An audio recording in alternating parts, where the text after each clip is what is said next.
Iola oko, iola mako nei. As you thrive, so we thrive also, is an olelo no eau, or wise Hawaiian saying, that captures the role of ōhi'a in Hawaii.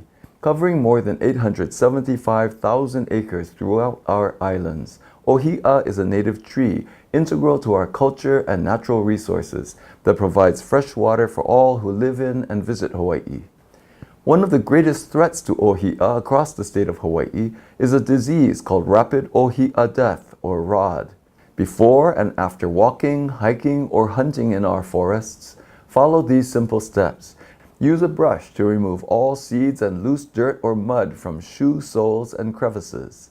After brushing, use a 70% rubbing alcohol, either isopropyl or ethyl alcohol, to thoroughly spray at least the shoe soles. Allow the rubbing alcohol to sit for 15 seconds. This process will kill any rod spores that may have been picked up on your shoes. If we each do our part by following these simple sanitation procedures, we can help to ensure our native ōhi'a forests thrive, along with the many species they support, including us.